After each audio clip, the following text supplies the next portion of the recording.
اور میری قبر مبارک کو، میرے روزے کو عید کا دن نہ بناؤ۔ اس کا مطلب علماء جب تشریح کرتے ہیں، حدیث کو ڈیفائن کرتے ہیں، تو بیان کر رہے ہیں کہ گھروں کو قبرستان نہ بناؤ۔ اس کا مطلب کیا ہے؟ مطلب یہ ہے کہ رسول اکرم صلی اللہ تعالی علیہ وآلہ وسلم نے ارشاد فرمایا، اپنی نفل اور سنتیں جو نمازیں ہیں وہ گھروں میں پڑھا کرو۔ وجہ کیا ہے؟ اس لیے کیونکہ قبرستان اللہ کے ذکر سے خالی رہتے ہیں، تو ایسا نہ ہو کہ تمہارے گھر بھی اللہ کے ذکر سے خالی رہیں۔ اس لیے حضور نے فرمایا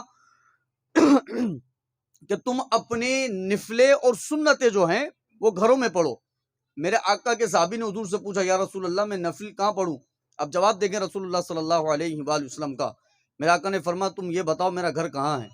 کہا حضور آپ کا گھر مسجد کی دیوار کے ساتھ ہے، یعنی مسجد کی دیوار، مسجد نبوی کی دیوار اور حضور کے گھر کی دیوار ایک ہے۔ تو میرے آقا نے فرمایا، میرا گھر مسجد کے کتنے قریب ہے تمہیں معلوم ہے؟ پھر بھی میں نفلیں گھر کے اندر ہی ادا کرتا ہوں۔ رسول اللہ نے فرمایا، گھر کتنا قریب ہے پھر بھی مسجد کی جگہ نفل گھر میں پڑھتا ہوں، اس لیے کیونکہ میں اللہ کا ذکر کروں گا، اللہ میرے گھر پر رحمتیں برسائے گا۔ تو حضور نے فرمایا کہ اپنے گھر کو قبرستان نہ بناؤ، نفل سنتیں جو گھر پہ پڑھنے کی طاقت رکھتا ہے اس کے لیے ضروری ہے کہ وہ گھر پہ پڑھے، تاکہ اللہ آپ کے گھر میں بھی خیر و برکت نازل فرمائے۔ اور فرمایا، میری قبر کو عید کا دن نہ بناؤ۔ یہ جملہ کیا ہے؟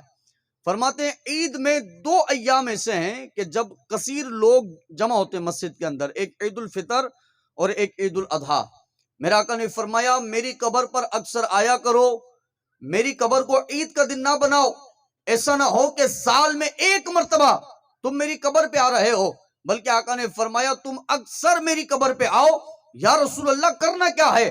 ابو داود کی حدیث مبارکہ ہے، حضور نے فرمایا، صلو علیہ، میری قبر پہ آ کے درود پاک پڑھو، جو تم درود پڑھتے ہو تمہارا درود مجھ تک پہنچ رہا ہوتا ہے۔ یہ ابو داود شریف کی حدیث مبارکہ حضور والا، میرے آقا نے فرمایا، میری قبر پر حاضری دو، صلو علیہ، اور میری ذات پر درود و سلام پڑھو، جو تم درود پڑھتے ہو وہ مجھ تک پہنچتا ہے۔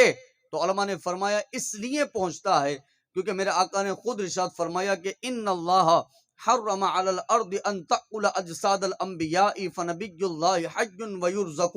حضور فرماتے بے شک اللہ نے زمین پر حرام کر دیا کہ وہ انبیاء کے جسموں کو کھائے، اللہ کا نبی قبر میں زندہ بھی ہوتا ہے، اللہ اسے رزق بھی عطا فرما رہا ہوتا ہے۔ تو حضور نے فرمایا تم آؤ اور آ کر درود پڑھو کہ تمہارا درود مجھ تک پہنچتا ہے۔ تو محبت کے ساتھ درود پاک پڑھ لیجئے، اللہم صلی علی سیدنا و حبیبنا و محبوبنا وملجانا وعلی آلہ واصحابہ واہل بیتہ وذریاتہ اجمعین۔ صدق اللہ العظیم وصدق رسولہ النبی الکریم الامین ورؤوف الرحیم۔ میرے عزیز دوستو، قرآن کریم فرقان حمید ہمارے پاس ایک ایسی کتاب ہے جس میں اللہ تبارک و تعالی نے تمام اصول، تمام فروع، تمام حلال، تمام حرام، جتنے احکامات ہیں اللہ نے قرآن کریم فرقان حمید میں نازل فرما دیے ہیں۔ اور نازل فرما کے سورہ مائدہ میں اللہ تبارک و تعالی نے یہ اعلان فرما دیا، الیوم اکملت لکم دینکم واتممت علیکم نعمتی ورضیت لکم الاسلام دینا، کہ آج کے دن اللہ نے تمہارے دین کو مکمل فرما دیا ہے۔ یعنی حضور پر جتنے احکامات، جتنی آیات نازل ہونی تھی سب نازل ہو چکی ہیں۔ اور یہ پورا قرآن کریم فرقان حمید جو آپ سورہ فاتحہ سے لے کے سورہ ناس تک پڑھتے ہیں، اللہ نے اس میں تمام حلال، تمام حرام چیزوں کا بیان فرما دیا ہے۔ اب قیامت تک جتنے لوگ آ جائیں، کئی لوگ ایسے ہیں جو کہیں بھائی قرآن کریم فرقان حمید کی کچھ آیات کم ہیں، کئی کہتے ہیں بھائی قرآن کریم فرقان حمید کی کچھ آیات کو ہم نے تدریج کرنا ہے، اس کا جو ہے وہ لوگوں میں واضح کرنا ہے، اس کے ترجمے صحیح نہیں، اس کے مفہوم صحیح نہیں۔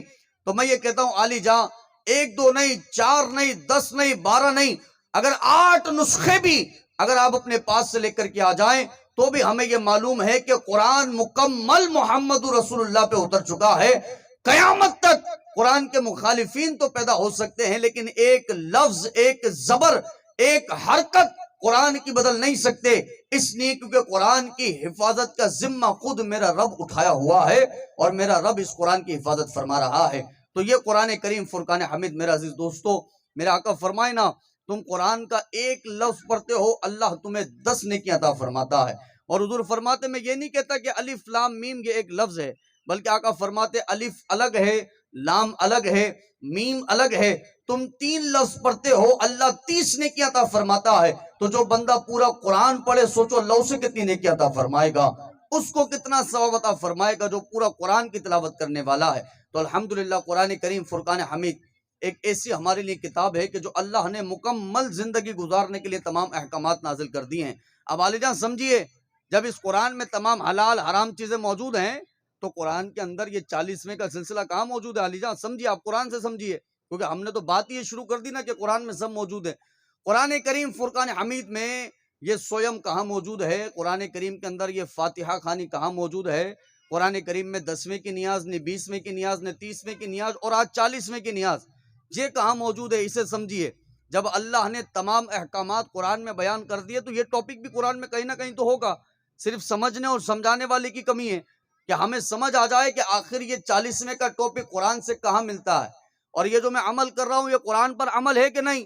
ایسا تو نہیں یہ محفل سجا کر ساؤنڈ لگا کے لنگر لگا بلا پکا کے اور تمام احباب کو بلا کے میں قرآن کے خلاف چل رہا ہوں۔ اسے سمجھیے، سمجھنے والا ٹاپک ہے۔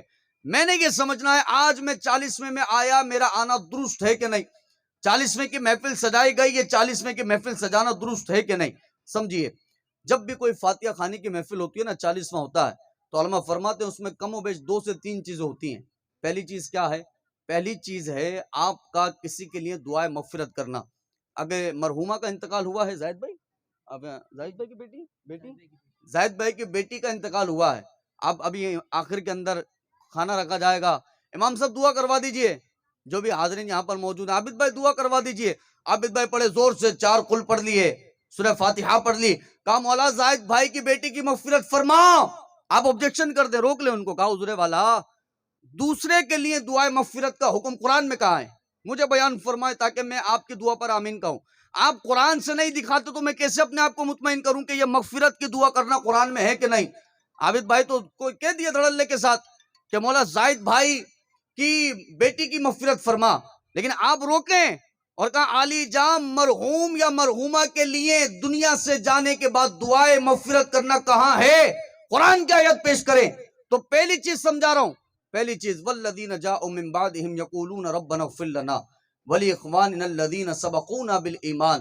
اللہ تبارک و تعالی ارشاد فرما رہا ہے وہ لوگ کہ جو بعد میں آنے والے لوگ ہیں، یعنی ہم سے پہلے جو لوگ گزر چکے دنیا سے، صحابہ گزر چکے، تابعین گزر چکے، تبع تابعین گزر چکے، غوث اعظم گزر چکے، داتا علی ہجویری گزر چکے، پیا حاجی علی گزر چکے، غریب نواز گزر چکے، ہمارے پردادا گزر چکے، ہمارے دادا گزر چکے، جتنے لوگ گزر گئے، اللہ فرماتا ہے بعد میں آنے والے جتنے ہیں، آپ اور میں، ہم بعد میں آنے والے ہیں اور ہم سے پہلے گزر گئے۔ رب فرماتا ہے اسلام کا حسن سمجھیے، قرآن سے سمجھیے، اسلام اتنا حسین و جمیل اور پیارا مذہب ہے۔ اللہ فرماتا ہے جاؤ من بعدہم یقولون ربنا اغفر لنا، جو بعد میں آنے والے لوگ ہیں وہ اپنے سے گزرنے والوں کے لیے ہاتھ اٹھا کر دعا کرتے ہیں۔ کیا دعا کرتے ہیں؟ مولا تو ہماری بھی بخشش و مغفرت فرما، ہم سے پہلے جتنے گزر چکے ہیں ان تمام کی بخشش و مغفرت فرما۔ یہ قرآن ہے حضور والا، قرآن سمجھیے، آبجیکشن ہے۔ اب آیت کا ترجمہ اٹھائیں، یہی ترجمہ ہے، ربنا اغفر لنا، اخوان کہتے ہیں بھائی، بھائیوں کی جمع ہے۔ اللہ نے فرمایا دعا کرو ربنا اغفر لنا، مولا ہماری مغفرت فرما، ولی اخواننا الذین سبقونا بالایمان، اور ہمارے بھائی جو ایمان کے ساتھ دنیا سے گزر چکے ہیں ان تمام کی مغفرت فرما۔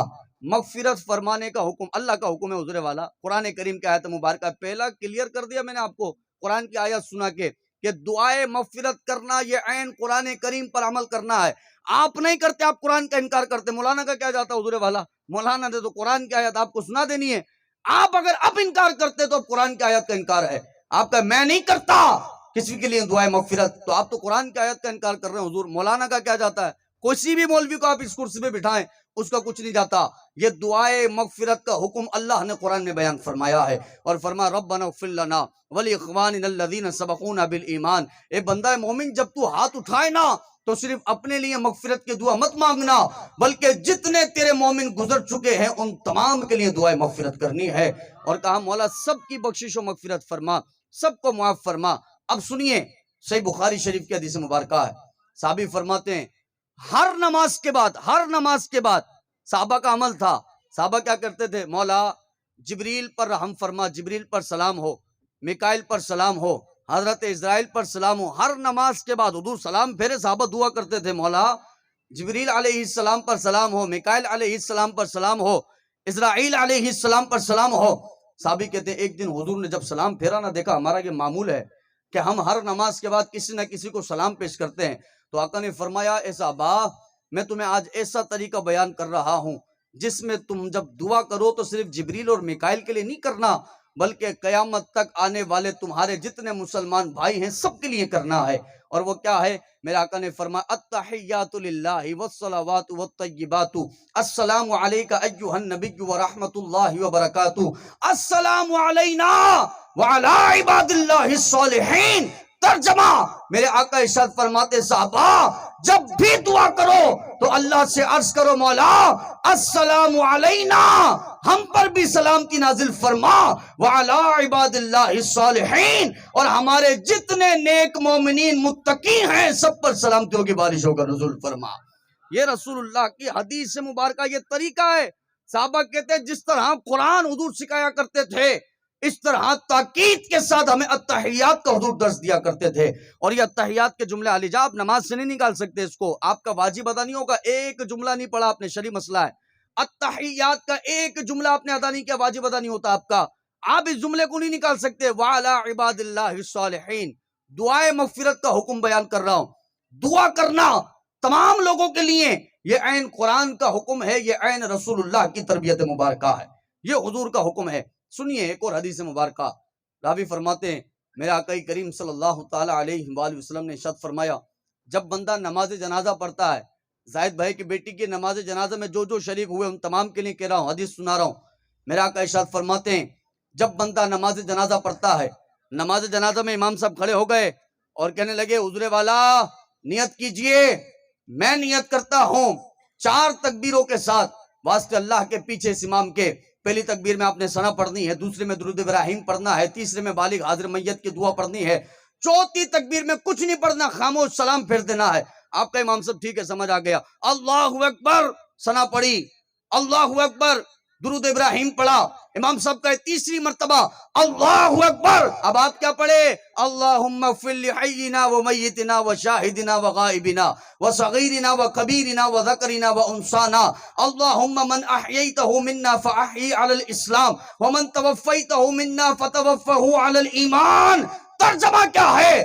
آپ تمام صفے باندھے دعا کر رہے ہیں کیا؟ مولا اللہم اغفر لحینا و میتنا، صرف مردوں کی نہیں ہمارے جتنے زندہ مسلمان ہیں ان تمام کی بخشش و مغفرت فرما دیں۔ آپ دعا کر رہے ہیں علی جان، یہ دعا ہے اللہم اغفر لحینا و میتنا و شاہدنا و غائبنا، مولا جو حاضر ہیں ان کی بھی مغفرت فرما، جو نہیں ہیں ان کی بھی مغفرت فرما، مولا جو مرد ہیں ان کی بھی مغفرت فرما، وذکرنا وانسانا، جو عورتیں ہیں ان کی بھی مغفرت فرما۔ تو خدا کی قسم یہ دعائے مغفرت کرنا یہ عین قرآن پر عمل ہے، یہ عین رسول اللہ کی حدیث مبارکہ پر عمل ہے۔ آپ کر رہے ہیں میں کر رہا، آپ سمجھے حضور میں کہتا آپ اگر کسی مولانا سے، میں تو طالب علم ہوں، کوئی علامہ صاحب آگے نہیں، عقائد نہیں درست ہوگا تو بندہ فائدہ کیا سننے کا؟ ابھی نہیں واقعات، نہیں یہ واقعہ، نہیں وہ واقعہ، نہیں ہوا میں اڑنے کا واقعہ، فلاں واقعہ، تمام واقعہ آپ کو سنا دیا، عقائد درست ہو بندے کے عقائد۔ میں 40ویں میں کیوں آیا؟ بس آپ کے عقائد درست ہونے چاہیے۔ میں یہاں 40ویں میں آیا، کوئی بھائی کہاں سے آیا، کوئی کہاں، میں کیوں آیا؟ قرآن پر عمل ہے کہ قرآن کے خلاف ہے؟ صرف آپ نے اس بات کو سمجھنا ہے۔ تو پہلی چیز میں نے آپ کو بیان کر دی ہے کہ دعائے مغفرت کرنا یہ عین قرآن کریم فرقان حمید پر عمل کرنا ہے، الحمدللہ ثم الحمدللہ۔ اب دوسری چیز کیا ہے؟ دوسری چیز حضور والا امام صاحب عابد بھائی یا جو بھی فاتحہ خوانی پڑھیں گے کہ مولا جو نعتیں پڑھی گئیں، ثاقب بھائی نے نعتیں پڑھی نہیں، منقبتیں پڑھی، بہت کچھ پڑھا ماشاءاللہ سے، بہت اعلیٰ پڑھا، اور بیان ہوا، بیان کے بعد قرآن پڑھا گیا، 40واں گھر والوں نے نہ جانے کیا کیا پڑھا، 40 قرآن کریم، 2 لاکھ درود پاک نے ذکر نے، یہ عابد بھائی جملہ کہتے ہیں مولا سب کا ثواب عطا فرما اور سب ہم زاہد بھائی کی بیٹی کو دیتے ہیں، قبول فرما۔ میں تو پکڑ لوں گا علی جا، کیسے آپ کا ثواب مرحومہ کو کیسے پہنچا؟ سمجھائیے مجھے، آپ مجھے سمجھائیے۔ میں یہاں 40واں سمجھنے آیا ہوں کہ یہ 40ویں کی محفل میں نے سجائی، قرآن پر عمل ہے کہ مخالفت ہے؟ ایک چیز میں آپ کو سمجھا چکا، دعائے مغفرت۔ یہ دوسرا آبجیکشن آپ اٹھائیں اور کہیں حضور والا کیسے میرا ثواب، آپ کی مجال کیسے ہوئی کہ آپ مرحوم کو پہنچا رہے ہیں ثواب؟ 4 قرآن کس نے پڑھے؟ میں نے پڑھے، ثواب مجھے ملا ہے۔ 2 لاکھ درود کس نے پڑھے؟ میں نے پڑھے، ثواب مجھے ملا ہے۔ سورہ یاسین 100 مرتبہ کس نے پڑھی؟ میں نے پڑھی ہے، ثواب مجھے ملا ہے۔ عالی جان میرا ثواب، زاہد بھائی کو بیٹی کو آپ نے کیسے پہنچایا یہ بیان فرمائیں۔ ایک چیز آپ کو سمجھنی پڑے گی، اب عابد بھائی جو ہے وہ بیان کریں حضور والا، ہم نے علماء سے سنا ہے، ہمیں بھی بہت کچھ آتا ہے کہ میرا آقا کریم صلی اللہ تعالیٰ علیہ وآلہ وسلم کی صحیح بخاری شریف کی حدیث مبارکہ ہے، اور یاد رکھیے گا حضور والا اہل سنت و جماعت کے نزدیک قرآن کے بعد جو سب سے بڑی کتاب ہے اسے صحیح بخاری کہا جاتا ہے۔ کیا کہا جاتا ہے؟ صحیح، سب کہیں صحیح۔ قرآن کے بعد سب سے بڑی کتاب ہے، سب سے بڑی۔ آپ قرآن کے بعد کوئی کتاب کا ریفرنس حوالہ دیں گے وہ صحیح بخاری ہے۔ عابد بھائی کہیں حضور والا صحیح بخاری کی حدیث مبارکہ ہے۔ ایک شخص حضور کے پاس آیا اور یہی آپ والا سوال کیا، یا رسول اللہ ان تصدقت عنہا، اپنی ماں کی طرف سے کچھ صدقہ کر دیتا ہوں، ماں قبر میں، کہاں ہے ماں؟ قبر میں زمین پر ہوں، ماں کی قبر برابر کر دی گئی ہے حضور والا، دفنائے بھی ٹائم ہو گیا۔ سوال یا رسول اللہ یہ ہے، ماں کے نام کی مسجد بنا دی، مدرسہ بنا دیا، نہیں بوتل میں نے تقسیم کر دی پانی کی، نہیں گرمی تو کولر لگا دیے، سردیاں ہوئی تو کمبل تقسیم کر دیے، ماں کے نام کا کچھ بھی صدقہ کیا؟ 40واں سجایا زاہد بھائی نے، زاہد بھائی کے گھر والوں نے، اور بیٹی کے نام کا لنگر بنا دیا ہے۔ سوال ہے حدیث کے مطابق، میرے آقا سے سوال کرتا ہے، یا رسول اللہ سوال یہ ہے، صدقہ میں نے کیا ہے، اللہ نے مجھے تو اجر دے دیا ہے، یہ دیگے بنائے اللہ نے انہیں تو اجر دے دیا، قرآن پڑھ اللہ نے آپ کو اجر دے دیا، آپ کو تو ثواب مل گیا۔ صحابی کا سوال حضور کے پاس یہ نہیں ہے کہ مجھے ثواب ملے گا کہ نہیں ملے گا، نہیں، فرمایا یا رسول اللہ میں نے ماں کا نام لیا ہے، میرا ثواب ماں کو ملے گا؟ قربان، صحیح بخاری، میرے آقا فرماتے قول نعم، تو صدقہ کر اللہ تجھے بھی ثواب عطا فرمائے گا، قبر میں تیری ماں کو بھی ثواب عطا فرمائے گا۔ عالی جان یہ بخاری شریف ہے، یہ صحیح بخاری شریف ہے، اور قرآن کے بعد سب سے بڑی کتاب کا ریفرنس میں آپ کو دے چکا ہوں، حوالہ دے چکا ہوں حضور والا۔ میں پھر کہوں گا، آپ نہیں مانتے تو اب آپ حدیث کا انکار کر رہے ہیں۔ مولانا کا کیا جاتا ہے، طالب علم کا، علامہ صاحب کا کیا جاتا ہے حضور والا، آپ تو حدیث کے منکر ہو گئے۔ اگر آپ اس بات کو نہیں مانتے تسلیم کرنا پڑے گا، یہ ہمارے گھر سے حدیث بنا کے نہیں لایا میں، یہ بخاری شریف کی حدیث میں نے آپ تک پہنچا دیا۔ اب تسلیم کرنا آپ کا کام، عمل کرنا آپ کا کام۔ حضور نے فرما دیا تو صدقہ کر، اللہ قبر میں تیری ماں کو ثواب عطا فرمائے گا۔ اور میرے آقا کریم صلی اللہ علیہ وآلہ وسلم نے اپنے صحابہ میں ارشاد فرمائے، صحابہ جب بندہ مر جاتا ہے اس کے سارے عمل ختم ہو جاتے ہیں، سارے عمل ختم ہو جاتے ہیں، لیکن حضور فرماتے ہیں الا من ثلاثۃ، 3 عمل ایسے ہیں جو مرنے کے بعد بھی قبر میں فائدہ دے رہے ہوتے ہیں۔ حضرت ابو ہریرہ رضی اللہ تعالیٰ عنہ فرماتے ہیں، ہم نے حضور سے عرض کی یا رسول اللہ بندے کے سارے عمل ختم ہو گئے مرنے کے بعد، ابھی 3 عمل کون سے ہیں جو مرنے کے بعد بھی اسے قبر میں فائدہ دے رہا ہے؟ میرے آقا کریم صلی اللہ تعالیٰ علیہ وآلہ وسلم نے ارشاد فرمایا الا من صدقۃ جاریۃ، حضور نے فرمایا ایک صدقہ جاریہ ہے۔ کیا ہے صدقہ جاریہ؟ آپ نے اپنے والد یا والدہ کے نام کا، یا زاہد بھائی نے یا ان کے گھر والوں نے اپنی بیٹی، بھانجی، بھتیجی کے نام کا مدرسہ کھلوا دیا ہے، مسجد بنوا دی ہے، اس مسجد کے اندر پہلی دفعہ نماز پڑھائی گئی، پھر ظہر ہوئی، پھر عصر ہوئی، پھر مغرب ہوئی، پھر عشاء ہوئی، 7 دن تک نمازیں پڑھاتے رہے، پھر 1 مہینہ ہو گیا، پھر 1 سال ہو گیا، رمضان آ گئے، اب تراویح بھی پڑھائی جا رہی ہے، امام صاحب درس قرآن بھی دے رہے ہیں، فجر کے بعد درس حدیث بھی ہو رہا ہے، اب زیادہ قدم آگے بڑھائے تو مدرسہ بھی لگ گیا ہے، اس مدرسے کے اندر اب بچے آئے، شروع کے بچے ہیں، پہلی مرتبہ مدرسہ لگا ہے، پہلے قاعدہ پڑھایا گیا، پھر قاعدہ پڑھ کے فارغ ہو گئے، قرآن پڑھایا گیا، قرآن کے بعد قرآن پڑھ دیا، قرآن حافظ بنا دیا گیا، قرآن کے بعد عالم دین کے لیے انہوں نے کلاسیں کھول دی ہیں، اب عالم دین بھی بنایا جا رہا ہے، کسی کو عالم بنا کر محدث بنا دیا، مفسر بنا دیا، مبلغ بنا دیا، محقق بنا دیا، مدرس بنا دیا، مبلغ بنا دیا، معلم بنا دیا۔ اس کے بعد اسی مسجد کے اندر اعتکاف بھی ہو رہا ہے، روزے دار اعتکاف کر رہے ہیں، روزے دار حالت روزے میں مسجد میں وقت گزار رہے ہیں۔ میرے آقا نے فرمایا یہ صدقہ جاریہ ہے، تو نے جس کے نام کی مسجد بنائی ہے اللہ سارا ثواب قبر میں اس کو عطا فرماتا رہے گا، سارا ثواب یہ صدقہ جاریہ ہے، سب کچھ اللہ قبر میں اس کو عطا فرماتا رہے گا۔ صحابہ کا حضور دوسری چیز کیا ہے جو مرنے کے بعد بھی قبر میں فائدہ دیتی ہے؟ آقا نے فرمایا او علم ينتفع له، میرے آقا نے فرمایا دوسری چیز نفع والا علم ہے۔ قرآن آپ نے کسی کو پڑھایا نا، اور آپ نے ایک کو قرآن پڑھایا اور آپ کا انتقال ہو گیا، اب آپ کے شاگرد نے آگے 4 کو پڑھایا، 4 نے 8 کو پڑھایا، 8 نے 12 کو پڑھایا، قیامت تک جتنے شاگرد بنتے چلے جائیں گے، حضور فرماتے اللہ سب کا ثواب پہلے استاد کو قرآن قبر میں عطا فرماتا رہے گا۔ جتنے شاگرد بنتے چلے جائیں گے، یہ نفع والا علم ہے، کبھی نقصان نہیں دیتا۔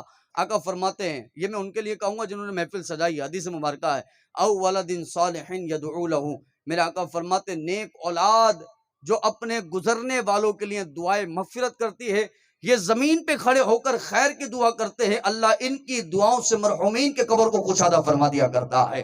آپ یہاں آ جائیے، دعا کے لیے آپ نے جمع کیا ہے، جو بھی صاحب خانہ ہے میں ان کی طرف متوجہ ہوں، آپ نے سب کو یہاں کے لیے دعا کے لیے جمع کیا ہے، میں آپ کے لیے حدیث سنا رہا ہوں۔ میرے آقا فرماتے ہیں یہ نیک لوگ ہیں، یہ نیک لوگ ہیں جو دعا کرواتے ہیں، زمین پر دعا کرواتے ہیں کہ بھئی ہماری مرحومہ قبر میں ہے، آج ہم نے بالخصوص اس کی دعا کے لیے سب کو جمع کیا ہے۔ آپ خدا کی قسم دعا کریں گے نا، یہاں پہ آپ دعا کر رہے ہیں، لوگ آمین آمین کہہ رہے ہیں، آپ کو کیا پتا اللہ قبر پر ان کی کتنی رحمتیں برسا رہا ہوگا، کتنا قبر کو وسعتیں کر رہا ہوگا، کتنی کشادگیاں عطا فرما رہا ہوگا۔ تو میرے آقا نے فرمایا مرنے کے بعد یہ عمل کبھی بھی نقصان نہیں دیتے بلکہ فائدہ دے رہے ہوتے ہیں، اللہ نفع ہی نفع عطا فرماتا ہے۔ تو دو حدیث میں نے آپ کو سامنے بیان کر دی۔ اب کوئی کہے حضور والا کیا حضور نے کبھی کسی قبر پہ جا کے دعا کی ہے؟ بیان فرمائے، میں آج دین سیکھنے آیا ہوں، کوئی آپ سے سوال کرے تو آپ جذبات میں نہیں آ جائیں، کیسی بات کرتا ہے، ہم تو 40واں منانے والے علی جب وہ سیکھنے آتا آپ سے، سیکھنا چاہتا ہے، اس نے سوال کیا ہے کہ میرا سوال یہ ہے کہ حضور نے کیا قبر پہ جا کے کسی کے لیے دعا کی ہے؟ صرف آپ مجھے ریفرنس دے دیں، آپ مجھے بیان کر دیں کہ جی ہاں دعا کی ہے، تاکہ میں مطمئن ہو جاؤں کہ میں قبر پہ جا کے جو زاہد بھائی کی بیٹی کی قبر پہ جا کے میں پوری سورہ فاتحہ پڑھ جاتا ہوں، اپنے حافظ قرآن لے جاتا ہوں، انہیں کبھی سورہ یاسین پڑھا رہا ہوں، کبھی سورہ ملک پڑھا رہا ہوں، کبھی سورہ بقرہ 2.5 سپارے کی سورت پڑھا رہا ہوں۔ یہ عین حدیث پر عمل ہے، یہ رسول اللہ کا طریقہ ہے، یہ میں مطمئن سیکھنا چاہتا ہوں، دین سیکھنا چاہتا ہوں، مجھے بیان فرمائے۔ سنیے رسول اکرم صلی اللہ علیہ وآلہ وسلم کا حدیث مبارکہ ہے، حضرت معاذ رضی اللہ تعالیٰ عنہ صحابی رسول ہیں، آقا کریم صلی اللہ تعالیٰ علیہ وآلہ وسلم کے ساتھ جنگ خندق کے اندر موجود ہیں، اور حضرت معاذ جب جنگ لڑ رہے تھے تو آپ کے دل میں تمنا تھی، اے اللہ میں لڑتے لڑتے مصطفیٰ کے نام پر قربان ہونا چاہتا ہوں۔ جنگ لڑ رہے ہیں اور دل میں تمنا ہے، خواہش ہے، اللہ میں لڑتے لڑتے مصطفیٰ کے نام پر قربان ہونا چاہتا ہوں، پلٹ کر زندہ جانا نہیں چاہتا، یہی مصطفیٰ کے نام پر قربان ہونا چاہتا ہوں۔ حضرت معاذ رضی اللہ تعالیٰ عنہ کے ہاتھ کے اندر تیر آ کے لگا ہے، روایت میں آتا ہے ہاتھ میں تیر آ کے لگا، اتنے زخمی ہوئے، اتنا خون نکلا کہ صحابہ خیمے میں لے گئے۔ میرے آقا نے فرمایا معاذ کو خیمے میں لے جاؤ اور جو بھی ابھی طبیب میسر ہے اسے بلاؤ اور کہو اس کے خون کو روکا جائے۔ حضرت معاذ رضی اللہ تعالیٰ عنہ خیمے میں ہیں، حضرت محمد رسول اللہ باہر ہیں، طبیب آئے اور آنے کے بعد حضرت معاذ رضی اللہ تعالیٰ عنہ کے خون کو روک رہے ہیں، لیکن ایک زبان پر ایک جملہ حضرت معاذ کے ہے، کیا مولا یہ خون رکنا نہیں چاہیے اس لیے کیونکہ میں نے مصطفیٰ کے نام پر قربان ہونا ہے، اللہ یہ خون نہ رکے، میں نے مصطفیٰ کے نام پر قربان ہونا ہے، میری تمنا تھی، میری خواہش تھی۔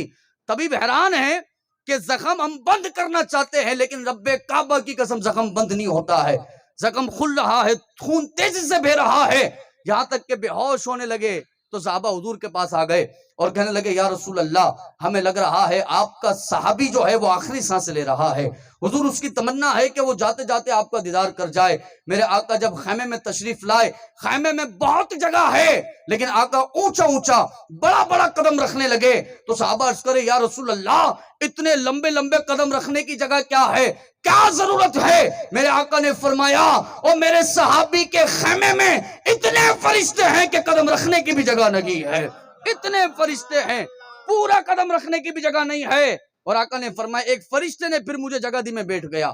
اب دیکھیں صورتحال کیا ہے، صورتحال یہ ہے کہ حضرت معاذ رضی اللہ تعالیٰ عنہ نے اپنی گردن، حضور نے ان کی گردن کو اپنی ٹانگوں پر رکھا ہے، قدموں میں رکھا ہے، اور میرے آقا کریم صلی اللہ تعالیٰ علیہ وآلہ وسلم کی دعا کیا ہے، حضور کو معلوم ہے کہ یہ میرے نام پر قربان ہونا چاہتا ہے۔ میرے آقا نے ہاتھ اٹھائے اور فرمایا مولا میں صرف اتنی دعا کرتا ہوں کہ جب معاذ کی روح نکلے نا تو اسے ذرہ برابر بھی تکلیف نہ ہو، اس کو تکلیف نہ ہو، اس کو درد نہ ہو۔ تو یہاں پہ شاعر فرماتے ہیں کہ یہاں پر پڑھنے کا یہ موقع ہے کہ حضرت معاذ کی جب آنکھ کھلی ہوگی نا تو ان کا بھی یہ کہنا ہوگا دیکھا بھی ابھی ہے نظر نے جمال یار، دیکھا بھی ابھی ہے نظر نے جمال یار،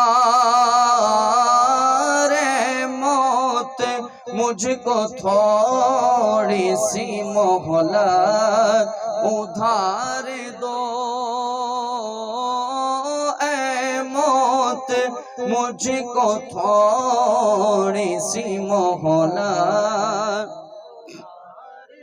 میرے آقا کریم صلی اللہ علیہ وآلہ وسلم نے جب دعا کی نا مولا معاذ کو تکلیف نہ ہو، تو حضرت معاذ رضی اللہ تعالیٰ عنہ کی آنکھ کھل گئی حضور کی دعا سے، اور آنکھ کھلی تو عرض کی یا رسول اللہ، ساری زندگی کہا اشہد ان لا الہ الا اللہ واشہد ان محمد رسول اللہ، یا رسول اللہ آج جاتے جاتے بھی یہ کہہ رہا ہوں اشہد ان لا الہ الا اللہ واشہد ان محمد رسول اللہ۔ میں کہا اس صحابی کا فخر بھی کیا ہوگا، کل قیامت میں اگر اللہ پوچھ لے کہ دنیا سے آنے سے پہلے مرنے سے پہلے آخری کام کیا تھا، تو یہ بھی فخر سے کہیں گے مولا کچھ نہیں تھا، فقط تیرے حبیب کا جلوہ ہماری آنکھوں میں تھا، محمد رسول اللہ کا دیدار کیا ہے، کچھ نہیں ہے، جاتے جاتے حضور کا دیدار فرمایا ہے، تیرے حبیب کا دیدار کیا ہے۔ تو میرے آقا کریم صلی اللہ تعالیٰ علیہ وآلہ وسلم دیکھئے کہ حضرت معاذ وصال فرما گئے، شہید ہو گئے، حضور نے فرمایا اس کی تدفین کی تیاری کی جائے، تدفین کی تیاری کی گئی۔ آقا کریم صلی اللہ تعالیٰ علیہ وآلہ وسلم حضرت معاذ رضی اللہ عنہ کے جنازے کو لے کے چل رہے ہیں، صحابہ کہے آج سے پہلے بھی بڑے جنازے اٹھائے حضور والا، بڑے جنازے اٹھائے، ہمیں اندازہ ہے، آپ کو بھی اندازہ ہے کہ ایک مرد کا وزن کتنا ہوتا ہے، اور جبکہ وہ ڈولے میں ہو تو کتنا ہوتا ہے، آپ کو معلوم ہے، جس نے کندھے دیے۔ صحابہ کہے ہم نے اٹھائے بڑے جنازے، لیکن آج جب اس کا جنازہ اٹھایا تو لگ ہی نہیں رہا کہ یہ ہمارے کندھوں پر ہے، اس کا وزن ہی محسوس نہیں ہوا۔ ہم نے عرض کی یا رسول اللہ آج اس صحابی کا کندھا ہمارے جو ہے کندھوں پر اس کا وزن محسوس نہیں ہو رہا۔ میرے آقا نے فرمایا ہوگا بھی کیسے، نہ جانے کتنے فرشتوں نے اس صحابی کو کندھا دے رکھا ہے، کتنے فرشتے اللہ کے حضور والا، محبوب کے نام پر دنیا سے جانے والا، جو رسول اللہ کا نام لے کے جا رہا ہو، محبوب کو دیکھ کر جا رہا ہو، خدا کی قسم اس کے جنازے میں فرشتے نہیں آنے تو پھر کس کے جنازے میں فرشتے آنے ہیں؟ میں کہا جو نبی نبی کہتا چلا جائے اور یا رسول اللہ کی صدا لگائے اور دنیا سے چلا جائے تو خدا کی قسم اسی کے جنازے میں اللہ کی رحمت کے فرشتوں کا نزول ہوتا ہے، اور اللہ والے اپنی نگاہوں سے ان کا دیدار کر رہے ہوتے ہیں۔ میرے آقا نے فرمایا وزن محسوس ہوگا بھی کیسے، آج اس کے جنازے کو نہ جانے کتنے فرشتوں نے کندھا دے رکھا ہے۔ اب آقا کریم صلی اللہ علیہ وآلہ وسلم قبرستان میں، بات میں آپ کو یہ سمجھا رہا ہوں، آقا صلی اللہ علیہ وآلہ وسلم قبر پر کھڑے ہو کر کچھ پڑھا، یہ سننا ہے، دلیل مانگی ہے علماء سے تاکہ آپ کے عقائد درست ہو جائے۔ حضور والا میں اپنے عقیدے پہ درست ہوں، آج میں اتنی دور سے آیا 40ویں کی محفل میں، کہیں قرآن کے خلاف تو نہیں، حضور کے حدیث کے خلاف تو نہیں، یہ چیز سمجھنے بیٹھے ہیں بس، اور کچھ نہیں ہے، یہی ہمارا موضوع ہے، عقیدہ اپنا درست کر لیجئے۔ تو میرے آقا کریم صلی اللہ علیہ وآلہ وسلم جب حضرت معاذ کی قبر کو برابر کر دیا گیا ہے، حدیث کے الفاظ ہیں، حضور فرماتے ہیں سبح رسول اللہ صلی اللہ علیہ وآلہ وسلم، زور زور سے حضور پڑھنے لگے سبحان اللہ سبحان اللہ سبحان اللہ۔ صحابہ نے دیکھا کہ حضور سبحان اللہ پڑھ رہے ہیں، فسبحنا رسول اللہ، صحابہ کہتے ہیں جب ہم نے حضور کو سبحان اللہ کہتے ہوئے دیکھا تو ہم بھی زور زور سے پڑھنے لگے سبحان اللہ سبحان اللہ سبحان اللہ۔ فرماتے ہیں حضور خاموش ہوئے، تھوڑی دیر میں حضور کبر رسول اللہ صلی اللہ علیہ وآلہ وسلم، زور زور سے حضور نے پڑھا اللہ اکبر اللہ اکبر اللہ اکبر۔ صحابہ فرماتے جب ہم نے حضور کو دیکھا تو فکبرنا، ہم نے بھی زور زور سے پڑھا اللہ اکبر اللہ اکبر اللہ اکبر اللہ اکبر۔ اب جب حضور خاموش ہو گئے، اب صحابہ عرض کرے یا رسول اللہ آج سے پہلے قبر پہ کھڑے ہو کر ہم نے آپ کو تسبیح تکبیر پڑھتے ہوئے نہیں دیکھا، پہلی مرتبہ دیکھا۔ پوچھ رہے ہیں لما، کس لیے؟ عربی کے اندر لما کا لفظ استعمال ہوتا ہے جب کوئی سوال کیا جائے، حضور کس لیے؟ لما سبحتا یا رسول اللہ، کیوں پڑھ رہے تھے حضور تسبیح آپ؟ لما کبرتا یا رسول اللہ، آقا قبر پہ کھڑے ہو کر آپ تکبیر کیوں پڑھ رہے تھے؟ میرے آقا نے ارشاد فرمایا میرا صحابی اندر گیا نا، اس کی قبر تنگ ہونے لگی، میں اللہ کے حضور ہاتھ اٹھا دیا، مولا تو تمام تعریفوں کا حقدار ہے، پاکیزہ ہے، بڑا ہے، اعلیٰ ہے۔ میں تکبیر بلند کرنے لگا اللہ اکبر، مولا تب سب سے بڑا تو ہے، سب سے اعلیٰ تو ہے۔ میرے آقا نے فرمایا میں قبر کے اوپر پڑھ رہا تھا، اللہ نے میرے صحابی کی قبر کو بڑا فرما دیا ہے۔ یہ رسول اللہ کا طریقہ ہے، یہ طریقہ ہے حضور، یہ عمل ہے حضور کا، یہ حدیث حضور نے زبان سے نہیں فرمائی، کر کے دکھایا ہے، یہ عمل، اس کو عملی حدیث کہا جاتا ہے، حضور کا خود کا عمل ہے۔ میرے آقا نے فرمایا میں پڑھ رہا تھا، اللہ نے میرے صحابی کی قبر کو بڑا کر دیا ہے۔ میں کہا علی جان عقل مند سمجھتا ہے جو صرف اللہ کے دو نام لے اللہ اس کی قبر کو اتنا بڑا کر دے، تو جو قبر پہ کھڑا ہو کے 2.5 سپارے پڑھے سوچو اللہ اس کی قبر کو کتنا بڑا کر رہا ہوگا۔ علی جان سمجھنے والی بات ہے، آبجیکشن کرے نہیں سمجھ آتا تو علی جان اللہ کے دو نام لے رہا ہے، سبحان اللہ اللہ اکبر، تسبیح بیان کر رہا ہے۔ تعریف و تحمید بیان کر رہا ہے تو فرمایا جو دو نام لینا سبحان اللہ اللہ اکبر اللہ اس کی برکت سے اتنے بڑے قبر کر دے. آپ جا کے پڑھیں سورہ یاسین پھر دیکھیں اللہ کیسی رحمتیں برساتا ہے.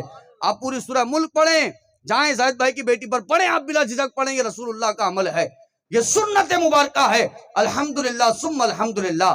علماء فرماتے ہیں اب بندہ یہاں سے صرف حدیث پڑھ کے آگے نہ بڑھے اتنا سوچ لے کہ اللہ تبارک و تعالیٰ نے میرے حبیب کو کیا کمال عطا فرمایا ہے کہ خدا کی قسم یہ تو صحابہ اپنی آنکھوں سے دیکھے کہ میرے آقا کریم صلی اللہ علیہ وآلہ وسلم کا کمال یہ ہے اللہ نے دور و نزدیکی کے سننے والے وہ کان وہ عطا فرمائے ہیں میرے آقا کو دور کے دیکھنے والی وہ آنکھیں عطا فرمائی ہیں کہ خدا کی قسم حضور قبر کے اوپر کھڑے ہیں قبر برابر کر دی گئی ہے. علماء نے فرمایا عظمت مصطفیٰ ہے سمجھ لو غلام قبر کے بھار ہو یہ باخبر ہوتے ہیں قبر کے اندر چلا جائے تو بھی یہ اس کے حالات سے باخبر رہتے ہیں. الحمدللہ ثم الحمدللہ. وہ قبر میں غلام صحابی قبر میں ہیں اور میرے آقا کو باخبر ہے حضور کو معلوم ہے کہ قبر کس کنڈیشن میں ہے قبر میں کیا ہو رہا ہے رسول اللہ کو معلوم ہے. تبھی تو علماء نے فرمایا حضرت موسیٰ علیہ السلام جب کوہ طور پر کھڑے تھے اور اللہ تبارک و تعالیٰ سے عرض کر رہے تھے مولا میں دیکھنا چاہتا ہوں تیرا دیدار کرنا چاہتا ہوں. اللہ نے انکار فرما دیا تھا لیکن پھر بھی جب اللہ نے پہاڑ پر اپنی تجلی نازل فرمائی تو اس تجلی کا ایک ذرہ حضرت موسیٰ علیہ السلام کی آنکھوں پر پڑا تھا. اللہ کے نور کی تجلی کا ایک ذرہ علماء فرماتے ہیں اس نور کا جلوہ پھر یہ تھا میلوں دور پہاڑ پر اگر کوئی چوٹی بھی چل رہی ہوتی تھی حضرت موسیٰ دیکھ لیا کرتے تھے. علماء نے فرمایا جو اللہ کے نور کی تجلی کا ذرہ دیکھے اس کے دیکھنے کا عالم یہ ہو جو معراج کی رات اللہ کا نور دونوں آنکھوں سے دیکھے اللہ اس کی آنکھوں میں کتنی طاقت عطا فرمائی ہوں گی اس کے دیکھنے کا عالم کیا ہوگا. تو فرمایا میرے آقا قبر کے باہر کھڑے حضور والا عقیدہ درست کرے قبر پر جا کے سورہ فاتحہ پڑھنا قرآن پڑھنا ہے کہ نہیں. میرے آقا کھڑے اور سبح رسول اللہ کا تسبیح پڑھ رہے ہیں کبر رسول اللہ تکبیر بیان کر رہے ہیں. تو الحمدللہ ٹوٹل فاتحہ میں یہی ہونا حضور والا 40ویں کی محفل میں یہ ہونا. آپ دعائیں مغفرت کرتے وہ میں نے قرآن سے آپ کو پروف دے دیا ہے. آپ اصال ثواب کرتے وہ میں نے آپ کو حدیث مبارکہ کی کتابوں سے ریفرنس دے دیا. بخاری کی حدیث میں نے آپ کو سنا دی عربی میں سنا دی صحیح مسلم کی حدیث سنا دی عربی میں سنا دی.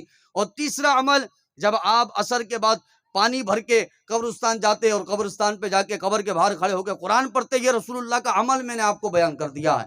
تو الحمدللہ ثم الحمدللہ ہم اہل سنت و جماعت جو ہے وہ جتنے عمل کرتے ہیں یہ عین قرآن اور حدیث پر عمل ہے. اور اللہ تبارک و تعالیٰ کا کرم اتنا ہے کہ اللہ تبارک و تعالیٰ نے ہر عمل پر ہمارے لیے دلیلوں کو آسان کر دیا ہے ہمارے لیے پروف آسان کر دیے ہیں. تو الحمدللہ یہ 40واں سجانہ الحمدللہ یہ سویم کی فاتحہ یہ 10ویں کی فاتحہ یہ 20ویں کی فاتحہ یہ سال کی برسی یہ سب قرآن کریم فرقان حمید پر عمل ہے. یہ رسول اکرم صلی اللہ علیہ وآلہ وسلم کی حدیث مبارکہ پر عمل ہے. اور اب قرآن میں جو اللہ نے یہ آیت نازل فرمائی نا کیا ربنا اغفر لنا ولاخواننا الذین سبقونا بالایمان کہ آپ دعائیں مغفرت کریں کہ مولا ہم سے پہلے جتنے بھائی گزر گئے ان تمام کی مغفرت فرما.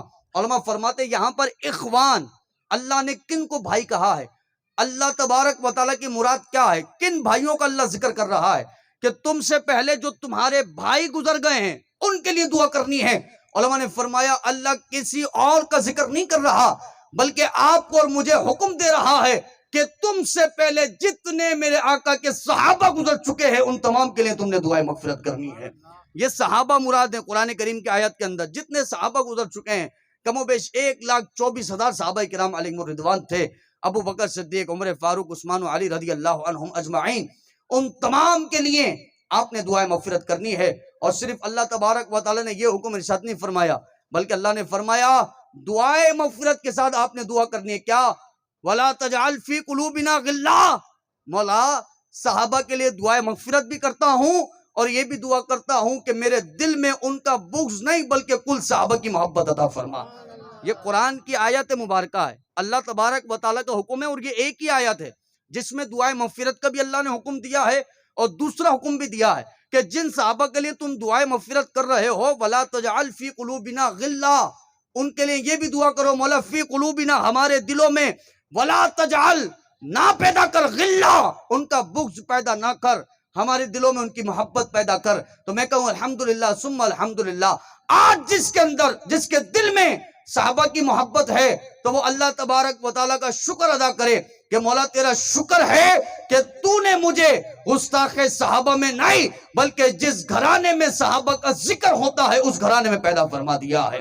الحمدللہ ثم الحمدللہ۔ تو میرا عزیز دوستو، ہم اصال ثواب کرتے، قرآن اور حدیث پر عمل کرتے، رسول اکرم صلی اللہ تعالیٰ علیہ وآلہ وسلم کے فرامین پر عمل کرنے والے لوگ ہیں۔ یہ 40واں، یہ 20واں، یہ 30واں، یہ سویم، یہ جتنی فاتحہ خوانی ہے الحمدللہ یہ عین قرآن کریم فرقان حمید پر عمل ہے، یہ رسول اکرم صلی اللہ تعالیٰ علیہ وآلہ وسلم کی سنت مبارکہ پر عمل ہے۔ اب یہاں پر ایک اور چیز سمجھ لیجئے، آپ قرآن کریم فرقان حمید تلاوت کر رہے ہیں، قرآن کریم پڑھ رہے ہیں اور آپ کے سامنے کھانا رکھا ہوا ہے، اور کوئی آپ سے کہے حضور والا سامنے کھانا رکھ کر فاتحہ نہیں ہوتی، تو حضور والا آپ مجھے بتائیں میں کھانا کہاں رکھوں؟ پیٹ کے پیچھے رکھوں، اپنے سر پر رکھوں، برابر میں رکھوں، یہاں رکھوں، کہاں رکھنا ہے؟ آپ سمجھنے بیٹھے ہیں، آپ کا سوال ہے، میں جواب دے رہا ہوں حضور۔ کوئی کہے سامنے رکھ کر فاتحہ خوانی نہیں ہوتی، کیوں نہیں ہوتی؟ آبجیکشن آپ سوال کریں کیوں نہیں ہوتی؟ اور ہمیشہ یاد رکھیے گا دلیل جو ہے اقرار کرنے والا نہیں دیتا ہے، دلیل انکار کرنے والا دیتا ہے۔ یہ اصولی لوگوں کو نہیں پتا۔ میں کہوں دودھ سفید ہے، میں نے کوئی دلیل نہیں دینی، جو یہ کہے گا دودھ کالا ہوتا ہے وہ دلیل دے گا۔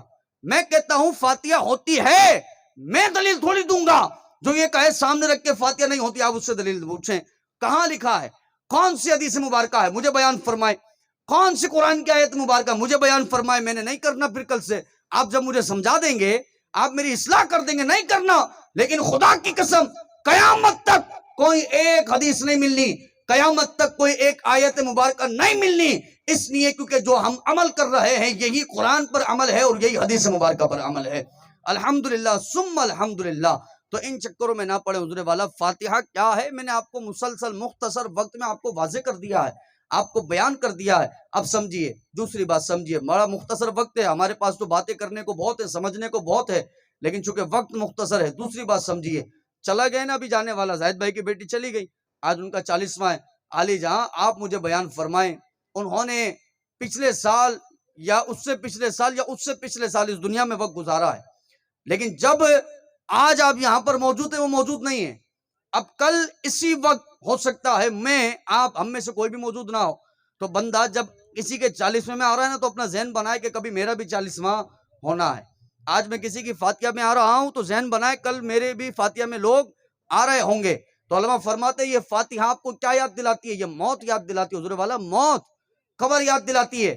آپ قبرستان جاتے کیا یاد آتا ہے؟ قبر یاد آتی ہے۔ آپ کو قبر میں جانا ہے، سوال کرنے، فرشتوں نے آپ کو جواب دینا ہے رب کے حوالے سے۔ تھوڑی تھوڑی آپ آگے آ جائیں تاکہ جو بھائی ہیں ان کو جگہ مل جائے، تھوڑی سی آپ آگے آ جائیں، یا تھوڑے سے آپ بھی آگے آ جائیں اگر آسانی ہو تو، برائے مہربانی درود پاک پڑھی اللہم صل۔ تھوڑا سا پانی دیجیے گا۔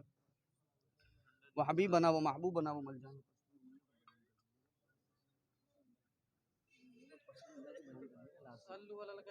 یہ گرم ہے؟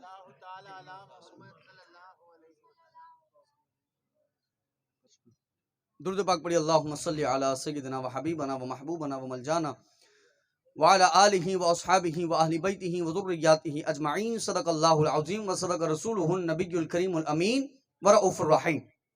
فاتحہ 40واں، 20واں، 30واں سب موت یاد دلاتا ہے۔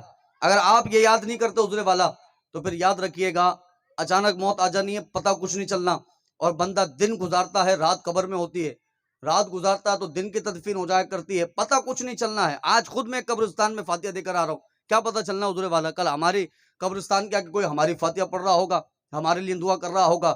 تو بندہ 40 میں سے کیا سیکھتا ہے؟ لنگر کھانا، فاتحہ کر لی، لنگر کھا لیا، سب ہو گیا حضور والا، ہنسی مذاق کر لی، گلے والے مل لیے، ارے جہاں بھول گئے اگلے لمحے میری موت لکھی ہو، آپ کی موت لکھی ہو، کس کو پتا ہے؟ تو علماء فرماتے اس سے بہتر طریقہ کیا ہے؟ بہتر طریقہ یہ ہے ہر دم اللہ سے توبہ کریں، مولا میرے گناہ جو ہیں معاف فرما دے، میری زندگی کا پل بھر کا پتہ نہیں ہے، معاف فرما دے۔ کیوں؟ کیونکہ وَهُوَ الَّذِي يَقْبَلُ التَّوْبَةَ عَنْ عِبَادِهِ وَيَعْفُو عَنِ السَّيِّئَاتِ۔ توبہوں کو قبول اللہ فرماتا ہے، گناہوں کو معاف اللہ فرماتا ہے۔ تو آپ ہر دم توبہ کریں، اگلے لمحے موت کا خدا کی قسم پتہ نہیں ہے، کون سی رات آپ کی یا میری قبر میں ہو پتہ نہیں۔ تو بندہ اگر توبہ کر کے گیا ہوگا تو اللہ رب العزت توبہ کی برکت سے اس کی قبر کو کشادہ فرمائے گا، رحمت نازل فرمائے گا۔ اور پھر مایوس نہ ہو، مولانا صاحب نے توبہ کو تو کہہ دیا، میں تو شرابی آدمی میں تو حرام کاری کرنے والا، میں تو سود لینے والا، ابھی اتنا بڑا گناہ، 40 سال سے شراب پی رہا ہوں، اللہ نہ جانے معاف فرمائے کہ نہیں فرمائے۔ توبہ کو تو بڑی آسانی سے کہہ دیا مولانا صاحب نے، لیکن میرا بھی تو ضمیر ہے نا، 40 سال سے ماں کو گالی دے رہا ہوں، باپ کا گریبان پکڑ رہا ہوں، اب میں ماں باپ سے تو معافی مانگ لوں، پتہ نہیں اللہ معاف فرمائے کہ نہیں فرمائے، والدین کے تو آگے ہاتھ جوڑ لوں، لیکن اللہ پتہ نہیں مجھ سے راضی ہو کہ نہ ہو۔ توبہ اتنی بڑے گناہوں کی کیسے کر جاؤں؟ تو سنیے نا، میرے آقا نے ارشاد فرمایا، میرے آقا فرماتے، اللہ فرماتا ہے جب بندہ اللہ سے مانگتا ہے، رجوع کرتا ہے، توبہ کرتا ہے، میرے آقا نے فرمایا، اللہ فرماتا ہے اے آدم کی اولاد، جب تو دعا کرتا ہے، توبہ کرتا ہے، تو میں یہ نہیں دیکھتا کہ تیرے گناہ کتنے ہیں، بس تجھے بخششوں کے پروانے عطا فرما دیا کرتا ہوں۔ تیرے گناہ کتنے ہیں نہیں دیکھتا، تجھے بخششوں کے پروانے عطا کر دیتا ہوں۔ یہ رسول اللہ کی حدیث مبارکہ ہے۔ اب سنیے، میرے گناہ 40 سال، میری عمر 27 سال ہے، 27 سال میں سے جب سے میں بالغ ہوا تب سے لے کے اب تک نہ جانے کتنے گناہ ہیں، کاؤنٹ کر سکتا ہوں؟ نہیں کر سکتا۔ آپ میں سے کوئی 40 سال، 50 سال، 60 سال کا بیٹا، 70 سال کا بیٹا، آپ اپنے 40 سال، 50 سال، 60 سال کے گناہ کاؤنٹ کر سکتے؟ نہیں کر سکتے۔ تو جب میں گناہ گن ہی نہیں سکتا کہ 15 سال کی عمر میں نے کون سا گناہ کیا، نہیں 20 سال کی عمر میں کون سا گناہ کیا، اب سمجھوں کیسے کہ سارے گناہ معاف ہوئے کہ چند گناہ معاف ہوئے؟ اللہ نے میری توبہ پر 10 گناہ معاف کیے کہ 20 معاف کیے، یہ کیسے پتا چلے؟ سنیے حضور کی حدیث، یہی حدیث مبارکہ ہے۔ میرے آقا نے فرمایا، اللہ فرماتے ابن آدم، آپ لگائیں گناہوں کی تھپیاں لگائیں، 1 2 3 4 5 6 7۔ میرے آقا فرماتے ابن آدم، اللہ فرماتا ہے اے ابن آدم، آدم کی اولاد، اگر تیرے گناہ آسمان کے کنارے تک چلے جائیں تو توبہ کرے، اللہ یہ سارے گناہ بھی معاف فرما دے گا۔ آسمان کے کنارے تک چلے جائیں تو توبہ کرے، اللہ یہ بھی معاف فرما دے گا۔ میرے آقا نے فرمایا، اے آدم کی اولاد، اگر دنیا کی ساری زمین، بہار کالونی کی نہیں، غریب آباد کی نہیں، میرے آقا فرماتے ساری دنیا کی زمین پر تیرا ایک ایک ایک ایک کر کے گناہ بچھا دیا جائے اور ساری زمین تیرے گناہوں سے بھر جائے، اتنے بھی گناہ ہو تو توبہ کر، اللہ وہ بھی معاف فرما دے گا۔